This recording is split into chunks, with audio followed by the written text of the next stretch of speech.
Hey guys, welcome back. അപ്പൊ guys ഇതാക്കണ ഇപ്പം കുറച്ച് ദിവസമായിട്ട് ഷെമി പുറത്തേക്ക് തീരെ ഇറങ്ങലില്ലല്ലോ, വീട്ടിൽ തന്നെയാണ് കുറച്ച് ദിവസമായിട്ട്. അപ്പൊ ഞാൻ ഷെമിനോട് പറഞ്ഞ് ഇനിയിപ്പോ ഇനി വീട്ടിൽ തന്നെ ഇങ്ങനെ ഇരിക്കേണ്ടാവാ, നമ്മള് സാധനം ഇങ്ങനെ വാങ്ങാൻ വേണ്ടിയിട്ട് കൊടുവള്ളിൽ തന്നെയാണ്, ഇവിടുന്ന് പുറത്തൊക്കെ ഒന്ന് ഇറങ്ങാന്നൊക്കെ പറഞ്ഞ്. അപ്പൊ ഷെമി പറഞ്ഞ ആയിക്കോട്ടെ, അങ്ങനെയാണെങ്കിൽ ഞാനും വരാം. അറിയോ എന്റെ ഇൻട്രോ കണ്ട ഒരു എനർജി ഇല്ലല്ലേ, എനിക്കെന്തോ യാത്ര ചെയ്യാൻ ഇപ്പൊ വെറുത്തുപോയി, എന്തോ ആന്നില്ല, ക്ഷീണാകുക. കുഴപ്പമില്ല, അങ്ങനെയാണെങ്കിൽ ഞാനും ഉപാസം ഞങ്ങൾ ഏട്ടെങ്കിലും യാത്ര ചെയ്ത് പോയിക്കോളാം. എനിക്ക് പ്രശ്നം ഉണ്ടെന്നുണ്ടെങ്കിൽ ക്ഷീണൊക്കെ മാറിയാ ഞാനും ഉണ്ടാവേണ്ടിയാണ്. ഓക്കെ, ക്ഷീണം ഇപ്പൊ എന്തായാലും ഈ ഒരു ടൈമിന് ഉണ്ടാവുമല്ലോ, അത് സ്വാഭാവികമായിട്ട് സംഭവിക്കുന്ന ഒരു കാര്യമാണല്ലോ. ഉപ്പ് കഞ്ഞിടുക എന്ന് പറയുമ്പോൾ പ്രഗ്നൻസി ടൈമിലുള്ള ക്ഷീണം അത് അതിൽ ഉണ്ടാകുന്ന ഒരു കാര്യമാണ്, അത് എടുത്ത് പറയേണ്ട കാര്യമൊന്നുമല്ല. ഇങ്ങനത്തെ എന്തെങ്കിലും ഒന്ന് കിട്ടിക്കഴിഞ്ഞാൽ എടുത്ത് പറയാന്നുള്ളതാണ് ഷെമിന്റെ ഒരു രീതി. പിന്നെ അതെ, കുറച്ച് സാധനങ്ങളൊക്കെ വാങ്ങിയതാക്കണ, ബേക്കറിണ്ട് കുറച്ച് സാധനങ്ങളൊക്കെ. അപ്പൊ ഞങ്ങൾ സാധനങ്ങളൊക്കെ വാങ്ങി ഇങ്ങനെ വരുന്ന സമയത്ത് ഞാൻ ശരിക്കും പറയുകയാണെങ്കിൽ എനിക്ക് ഒറ്റയ്ക്ക് പോയാൽ മതിയായിരുന്നു. കാരണം ഇവക്ക് പ്രഷറിന്റെ പ്രശ്നം ഉള്ളത് കൊണ്ട് ഞാൻ മാക്സിമം ഈ മറ്റേ എന്താ പറയാ ഉണക്കസ്രാവ് അങ്ങനത്തെ കാര്യങ്ങളൊന്നും വാങ്ങലില്ല. പക്ഷെ ഓക്ക് ഉണക്കൽ മീൻ ഭയങ്കര ഇഷ്ടമാണ്. ഞാൻ ആ സാധനം വാങ്ങാത്ത എന്താണെന്ന് വെച്ച് കഴിഞ്ഞാല് പിന്നെ ഇവള് ഫുൾ റഫ് മൂഡിലായിരിക്കും. അപ്പൊ അത് വിചാരിച്ച് ഞാൻ തീരെ ഉണക്കസ്രാവ് അങ്ങനത്തെ ഒന്നും വാങ്ങലില്ല. അപ്പൊ ആ വാങ്ങിക്കണേ എന്റെ മോൻ ഇതാകണ കാറ് കംപ്ലീറ്റ് സ്മെല്ല് ചെയ്യുന്നു. കാറ് കംപ്ലീറ്റ് നമ്മളെ ചെക്കന്മാരാട്ടോ പോയത് എന്റെ. അപ്പൊ ഇതാക്കണ സ്രാവ് ഇങ്ങോട്ടേക്ക് സാധനം ഞങ്ങൾ വാങ്ങല്ല, ഉണക്കൽ മീൻ ഞാൻ വാങ്ങല്ല. ഈ ഒരു പ്രശ്നം കൊണ്ട് ഇങ്ങോട്ടേക്ക് ഉണക്കൽ മീനൊക്കെ വാങ്ങിക്കണേ. സ്മെല്ല് മാരൊക്കെ കാറ് കംപ്ലീറ്റ്. ഇപ്പൊ ആരെങ്കിലും ഗ്ലാസ് ഒന്ന് താത്തോന്ന് വെച്ച് കഴിഞ്ഞാൽ ഇതിന്റെ ഉള്ളിൽ സ്മെല്ല് ചെയ്തിട്ടുണ്ട്. പുള്ളിക്കുത്തൊക്കെ അതിനുണ്ടാകണല്ലോ. ഉണക്കസ്രാവല്ലേ, ഉണക്കസ്രാവിന് എന്ത് കേട് വരാനായിട്ട് ക്ഷമയായി. ഉണക്കസ്രാവ് എന്ന് പറഞ്ഞു കഴിഞ്ഞാൽ അഞ്ഞ് വിചാരിക്കുന്നോ നല്ല സാധനമാണെന്ന്. ചീന മീനില്ലേ, ചീന മീന് എന്തൊക്കെയോ ചെയ്ത് ഉണക്കി തരുന്ന സാധനമാണ് ഉണക്കസ്രാവ്. ഇതൊക്കെ അറിയില്ല. അങ്ങനെയാണ് ഇപ്പൊ ഷവർമയും ഷവായി അങ്ങനത്തെ ഒക്കെ കഴിക്കണല്ലോ. ചത്ത കോഴിയാണോ കൊന്ന കോഴിയാണോ കൊയക്കിലാണോ അറിയോ? അങ്ങനെയാണ് നാളെ അല്ല, അങ്ങനാണെങ്കിൽ എനിക്ക് അങ്ങനെയൊക്കെ ഒരു എന്താ പറയാ വിശ്വാസമൊക്കെ ഉണ്ടെങ്കിൽ നാളെ തന്നെ ഈ നമ്മളെ അക്കാന്റെ പീടിയെ പോയിട്ട് ഇവളിങ്ങനെ ചെയ്തോട്ടെ കേസ്. ഇവള് നാളെ തന്നെ അക്കാന്റെ പീടിയെന്ന് കോയിനെ അർപ്പിച്ച് കോയിനായിട്ട് പോവുക. ഇമ്മ കുറച്ച് മസാല പറ്റി ഷവായാക്കി. പക്ഷെ ഉണക്കലിമീൻ ഇനി ഇതുമായിട്ട് കമ്പയർ ചെയ്യണ്ട. ഉണക്കലിമീൻ എന്ന് പറഞ്ഞു കഴിഞ്ഞാൽ ഒന്ന് നമ്മുടെ ആരോഗ്യത്തിന് ഹാനികരാണ്. തേനാലി മുട്ടായി ഉണ്ടാക്കണ കണ്ടിക്ക് അതോ പറഞ്ഞോണ്ട് ഇഷ്ടായി. തേനാലി മുട്ടായി പഴയ ആ റോസ് കളറുള്ള മുട്ടായി അല്ലേ, ആ റെഡ് കളറുള്ള ആ മുട്ടായി. ആദ്യം ഞാനൊക്കെ എന്തോരം കഴിക്കാനും ആ സാധനം റെഡോ രണ്ട് കളറിലും ഉണ്ടാവും. അത് പഞ്ചസാര നിറച്ചിട്ടുള്ള സംഭവല്ലേ, അതും ഉണ്ടാക്കണത് എന്തോ സംഭവം വൃത്തിയിൽ ഉണ്ടാക്കും. ഇപ്പൊ വീഡിയോ ഒക്കെ ഓരോന്ന് ഇറങ്ങുന്നത് കൊണ്ട് സത്യം പറഞ്ഞാൽ ഒന്നും കഴിക്കാൻ പറ്റാത്ത അവസ്ഥയിലാണ്. അപ്പൊ അതെ, ഉണക്കൽമീന് മാക്സിമം ഇനി ഒഴിവാക്കണം കേട്ടോ നല്ലത്. ഒന്ന് പ്രഷറുള്ള ആൾക്കാർക്ക് ഉണക്കൽമീൻ ഒഴിവാക്കണമല്ലോ നല്ലത്. മീനൊന്നും പറ്റില്ല, ഉണക്കൽമീൻ ഒരു തോന്നെ തിന്നാനാ, ചിലപ്പോ കൊറേ ഒന്നും തിന്നൊന്നുമില്ല. എന്താ ഞാൻ തിന്നത് അറിയും, എനിക്ക് ഏറ്റവും ഇഷ്ടം എന്താന്ന് അറിയും, അത് എനിക്ക് അതിന് സുക്കേടുള്ളപ്പോ ഇല്ലാത്തപ്പോ ഇഷ്ടം. തക്കാളി മാത്രം പച്ചമുളകും ഉപ്പും കുറച്ച് വെളിച്ചെണ്ണയും പറഞ്ഞ് നല്ല വേവിക്കാം. ആവശ്യം നല്ല തിന്നിക്കുക. അതിനൊരു മടുപ്പും വരൂല. തക്കാളി താളിച്ചെങ്ങനെ തിന്നിട്ടായിരിക്കും എല്ലാരും പറയാ എനിക്ക് മൂത്രക്കല്ലിന്റെ തകരാറ്. കല്ലായില്ലേ ക്ഷമിക്ക്, മൂത്രക്കല്ലിന്റെ പ്രശ്നമുണ്ട്. അത് തക്കാളി അധികം തിന്നിട്ടായിരിക്കും. തക്കാളി ഭയങ്കര ഇഷ്ടമാണ്. ശ്രദ്ധിച്ചോളാം. മാറ്റിയിട്ട് കുക്കറിൽ വേവിച്ച് തിന്നോക്കാണ്. എന്നാരും തല്ലറുതിട്ടോ നിങ്ങൾക്ക് ആർക്കും ഇഷ്ടായില്ലെങ്കിൽ അത് എല്ലാവർക്കും ഒന്നും ഇഷ്ടപ്പെടൂല. ചില ആൾക്കാർക്ക് ഇഷ്ടപ്പെടും, ചില ആൾക്കാർക്ക് ഇഷ്ടപ്പെടൂല. ചിലത് ശരിയാവില്ല. ഏതായാലും ഷെമിന്റെ ശരിയായിരിക്കും, ബാക്കിയുള്ളതൊന്നും അറിയൂല. പിന്നെ ഇന്നലെ രാത്രി ഞാൻ പൊലിച്ചക്ക് ഒരു 4 മണി ആയിക്കിന് ഞാൻ ഒരു പരിപാടി ഉണ്ടായിരുന്നു. പരിപാടി കഴിഞ്ഞ് ഞാൻ എൻ്റെ വീട്ടിലെത്തുന്ന സമയത്ത് 4 മണി ആയിക്കിന്. അപ്പോൾ 4 മണിയായപ്പോൾ ഞാൻ തറവാട്ടിലേക്ക് വണ്ടി കയറ്റാനുള്ള തറവാട് കുറച്ച് ബൗബൗകളൊക്കെ കുറേ ഉണ്ട്, കുറേ നായ്ക്കളും കാര്യങ്ങളൊക്കെ ഉണ്ട്. അപ്പോൾ ഞാൻ പിന്നെ ഭയങ്കര ഒരു ഉറക്ക് ക്ഷീണമുണ്ട്. അപ്പോൾ ഞാൻ വിചാരിച്ച് തറവാട്ടിലേക്ക് കയറ്റിയിട്ട് അവിടെ നിന്ന് തന്നെ ബൈക്ക് എടുത്ത് ഞാൻ എൻ്റെ വീട്ടിലേക്ക് പോകണ്ടെന്ന് വിചാരിച്ചിട്ട് ഞാൻ കാറ് എടുത്ത് ഞാൻ ഈ വീട്ടിലേക്ക് കാറ് കയറൂല. അപ്പോൾ കാറ് റോഡ് സൈഡിൽ വെച്ചതായിരുന്നു. ഒരു 4:30 പൊലിച്ചൊക്കെ ഒരു 4:30 5 മണിയൊക്കെ അയക്കുന്നുണ്ടോ ഞാൻ വെക്കുന്ന സമയത്ത്. അങ്ങനെ വെച്ച് കഴിഞ്ഞ് ഞങ്ങൾ വീട്ടിൽ പോയി ഉറങ്ങിയൊക്കെ എണീച്ച് ഇപ്പോൾ സാധനം വാങ്ങാൻ വേണ്ടി പുറത്ത് ഇറങ്ങി നോക്കുന്ന സമയത്ത് കാറിൻ്റെ ഒരു ഭാഗം കംപ്ലീറ്റ് വരച്ചിട്ട് ആകെ സീനാക്കി വെച്ചിരിക്കണം. എന്താ അപ്പോൾ അതെ, നമുക്ക് ഒരുപാട് സ്നേഹിക്കുന്ന ഒരുപാട് ആൾക്കാർ പൊതുവേ ഉള്ളത് കൊണ്ട് ആരാണെന്നുള്ളത് നമുക്ക് അറിയൂല. പക്ഷേ ഞാൻ CCTV ഒക്കെ നോക്കി ആരാണ് ഇത്ര ഇഷ്ടപ്പെടുന്ന ഒരാൾ എന്ന് അറിയാൻ വേണ്ടിയിട്ട് 1-2 ആൾക്കാർ ഉണ്ടല്ലോ, നമ്മളെ മെയിനായിട്ടുള്ള ആൾക്കാർ പൊലിച്ചൊക്കെ ഇറങ്ങണ കുറച്ച് ആൾക്കാരുണ്ട്. കാരണം അല്ല, ഇതിനായിട്ടല്ല, ഇത് മക്കളെ കൊണ്ട് വരുന്നതല്ല, നല്ല അടിപൊളിയായിട്ട് മാണ്ടിയിട്ട് വരച്ചതാണ്. അപ്പോൾ ചെറിയ വരകളൊന്നും പ്രശ്നമല്ല. ഈമേലൊക്കെ വരയ്ക്കുക എന്ന് പറഞ്ഞു കഴിഞ്ഞാൽ ഇപ്പം ശത്രുക്കളുടെ വണ്ടിയാണെങ്കിലും ഇങ്ങനെയൊക്കെ വരയ്ക്കുക എന്ന് പറഞ്ഞു കഴിഞ്ഞാൽ അത് എനിക്ക് തോന്നാത്തൊരു കാര്യം തന്നെ. ഞാൻ ഇപ്പോൾ ശത്രുവായി പൊതുവേ ശത്രുവായിട്ട് ഞാൻ ആരും ഇതുവരെ കണ്ടിയില്ല. അപ്പോൾ അങ്ങനെ ഇപ്പം ആരെയും കണ്ടു തന്നെ വെച്ചോ, ഒരു പുതിയ വണ്ടി വാങ്ങിക്കഴിഞ്ഞാൽ ഞാൻ ആ വണ്ടിയിൽ വരയ്ക്കാനൊന്നും പോകില്ല. കാരണം നമ്മളങ്ങനെ ഇനിയിപ്പോൾ ഓരോ ശത്രുതയുണ്ട്, ആ വണ്ടിമ കയറി അങ്ങനെ വരയ്ക്കാൻ നമുക്ക് തോന്നില്ല. പുതിയ വണ്ടിയല്ലേ അതൊക്കെ വിചാരിച്ച് നമ്മളാരും അങ്ങനെ ചെയ്യൂല. ഏതായാലും നിങ്ങൾ പറയേണ്ട ഈ ഭാഗമല്ലേ, ഈ ഡ്രൈവർ സീറ്റിൻ്റെ ഈ ഒരു ഭാഗത്ത് കംപ്ലീറ്റ് കല്ലുകൊണ്ട് വരച്ചൊക്കെ നാശമാക്കി വെച്ചിരിക്കണം. അപ്പോൾ രാവിലെ തന്നെ അത് കണ്ടപ്പോൾ ചെറിയൊരു വിഷമം. നമ്മൾ അങ്ങനെ വിചാരിച്ച് വാങ്ങിയൊരു വണ്ടിമേൽ ഇങ്ങനെ വരയ്ക്കുക എന്നൊക്കെ പറയുമ്പോൾ അത്രയും മനസ്സാർക്കായിക്കല്ലോ വന്നതെന്ന് വിചാരിച്ചിട്ട്. ഏതായാലും അങ്ങനത്തെ ആരെങ്കിലും വീഡിയോ കാണുന്നുള്ളവരാരെങ്കിലും ഉണ്ടെങ്കിൽ ദയവ് ചെയ്ത് ഇന്നെ ഒന്ന് ബന്ധപ്പെടുക, നമുക്ക് നേരിട്ടൊന്ന് കാണണം. അത്രയും കാരണം ഈ ഒരു വണ്ടിമേൽ അങ്ങനെ വരയ്ക്കാൻ തോന്നി എന്തിനല്ലേ ക്ഷമിയെ, അതൊക്കെ ഓരോരുത്തരെ കൈവന്നെ കേട്ടോ.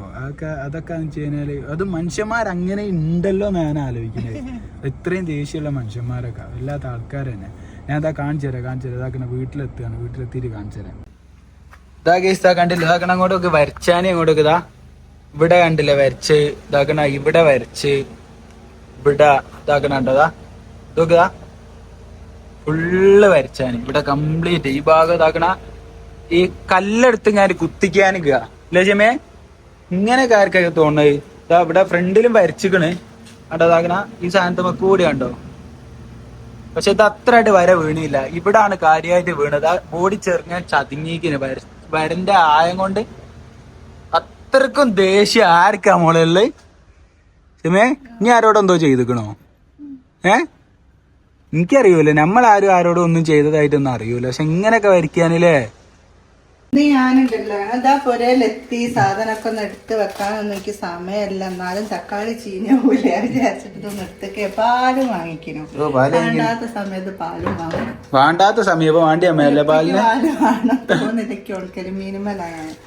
ഒന്ന് ഞാൻ എന്താ ചെറുവാരും വെച്ചിക്കണ്, മറ്റേ നമ്മളെ നിലത്തിന്റെ ചോറൊക്കെ വെച്ചാട്ടോ ഞാൻ പോയത്. കാണാൻ കുറച്ചായാലും തരാണോ, കുറച്ചാവശ്യം കൊണ്ടുപോയി കുറച്ച് ഞാൻ പോകുമ്പോൾ തിന്ന് പോയതാ. അതെ, മറ്റേ അവിടെ പന്താരപ്പട്ടി ഫുള്ളാക്കി പോയതാ.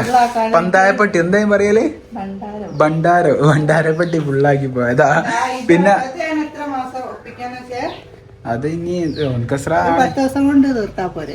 ഇനി ഒരു കൊല്ലം കൊണ്ട് തീർക്കാനുള്ളതാ കൊണ്ടുപോകുന്നത്, 10 ദിവസം കൊണ്ടല്ല. ഇത് ശ്രദ്ധിച്ച് ഉപയോഗിക്കുക. അമ്പാന്റെ കൂടെ ഇതും തക്കാളിക്കറിയും നല്ല അടിപൊളിയാക്കി. ഞാൻ എന്താ നേരത്തെ പറഞ്ഞപ്പോ ഒന്നും ഇടാണ്ട് തക്കാളി ഒന്നും ഇങ്ങോട്ട് ഉപയോഗിക്കും, ഇതും ഇങ്ങോട്ട് പൊരിക്കും.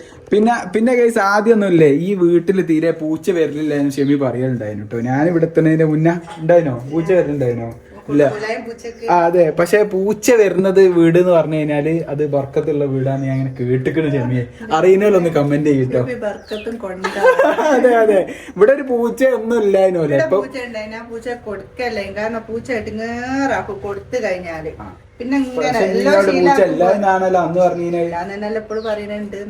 അങ്ങനല്ല, നിങ്ങള് പറഞ്ഞെന്താ അറിയോ, പൂച്ച വരില്ലായിരുന്നോന്ന് വന്നിട്ട് കൊടുക്കാത്തതിന് അങ്ങനെ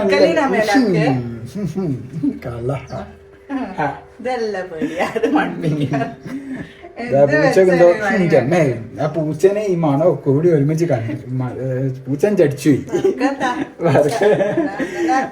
അതറിയുന്നവരൊന്ന് കമന്റ് ചെയ്തിട്ട് ഞാൻ പറഞ്ഞെടുത്ത് പൊള്ളുണ്ടെങ്കിൽ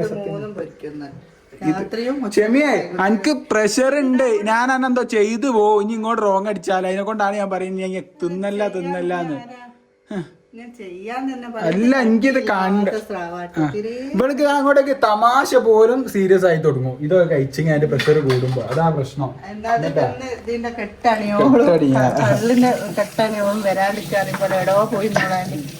ഏതായാലും കഴിക്ക് പിന്നെ ഗൈസ് കണ്ടില്ലേ കാർമൽ വരട്ടെ നിങ്ങൾ കണ്ടില്ലേ? അപ്പൊ ഇതാണ് നമ്മളെ അവസ്ഥകള്. കാർമൽ വരട്ടത് നാട്ടിൽ നടക്കുന്ന ചില ആൾക്കാരെ കാര്യങ്ങൾ ഇതാണ്. നമ്മളെ എത്ര തോൽപ്പിച്ചിട്ടും നമ്മൾ തോൽക്കുന്നില്ലെങ്കിൽ പിന്നെ ഇങ്ങനെയൊക്കെ അടി ചെയ്യുക. അവസാനം ദേഷ്യം പിടിച്ചെങ്കിൽ എനിക്ക് തോന്നുന്നു ഇനി ചിലപ്പോ നമ്മൾ തോറ്റിയില്ലെങ്കിൽ ചിലപ്പോ ഓലെ തന്നെ എന്തോ ചെയ്യാൻ മതി. അങ്ങനെയൊക്കെ ആയിരിക്കും ഉണ്ടാകുക.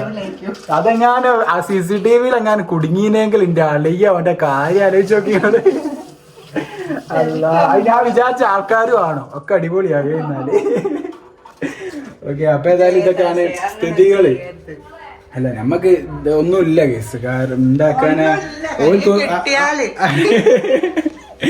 പുതിയ കാറല്ലേ. അപ്പൊ ഞാൻ സത്യം പറയാം, ഞാൻ വേറൊരാളെ കാറായിനെങ്കിലും ഞാൻ വരയ്ക്കൂല. എല്ലാ കാര്യം പറയാൻ എനിക്ക് ഞങ്ങള് സ്കൂളിൽ പഠിക്കുന്ന സമയത്തില്ലേ, ഞങ്ങള് ചെറിയ ടൈമിൽ കോളേജിൽ സ്കൂളിൽ പഠിക്കുന്ന സമയത്ത് ചെക്കന്മാരൊക്കെ പറയും സാറുമാരെ വണ്ടിന്റെ കുറച്ചൊക്കെ പഠിച്ചു. ഞാൻ അന്ന് അടിപിടി പുറത്തായതാ. അപ്പൊ ഇങ്ങോട്ട് നോക്ക്, ഞാൻ പറയുന്ന കേക്ക്, ഇങ്ങോട്ട് നോക്ക്, ഇനി ശ്രദ്ധിക്കും. ഞങ്ങൾ ഞങ്ങൾ സ്കൂളിൽ പഠിച്ച സമയത്തില്ലേ സാറുമാരെ ബൈക്കിന്റെ സൈലൻസറിന്റെ ഉള്ളിലേക്ക് ചെക്കന്മാര് ചെറിയ മെറ്റലുകളൊക്കെ എടുത്തിടേനു. അത് സാറുമാര് തച്ചിട്ട് അങ്ങനത്തെ അല്ല. ഹിന്ദിന്റെ പീരീഡ് എല്ലാവർക്കും ഭയങ്കര പ്രശ്നമായിരുന്നു. ഇപ്പോഴും ഭയങ്കര പ്രശ്നമാണ്. സംസാരിക്കാൻ പിന്നെ ചിലപ്പോ നമുക്ക് അത് കൂപ്പന്റെ സമ്മാനം, ബിഗ് സമ്മാനത്തിന് അങ്ങനെ അത് പറയട്ടെ. ഇനി അതിന്റെ അല്ലല്ല അങ്ങനെ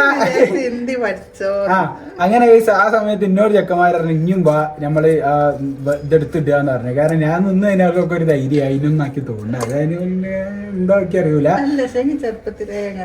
ഞാൻ എന്നെ കുറിച്ച് ഇങ്ങനെ വെക്കും അങ്ങനല്ലേ. അപ്പൊ പക്ഷേ ഓലൊക്കെ ചെറലിട്ട് കഴിഞ്ഞാൽ ഞാൻ ചെറലൊന്നും ഉണ്ടാവില്ല. എനിക്ക് ചെയ്യാൻ തോന്നൂല. ഞാൻ ഇതുവരെ അയക്കാൻ പരിപാടി ചെയ്തില്ല. സാർമാരെ വണ്ടിമേല് വര ഇടുന്ന ചെക്കന്മാരുണ്ടായി. പക്ഷെ ഞാൻ സത്യത്തിൽ ഇതൊന്നും സത്യത്തിൽ ഞാൻ ഇതുവരെ ചെയ്തില്ല. അപ്പൊ അന്നേ ഞാൻ അതൊന്നും ചെയ്യാത്തതാണ്.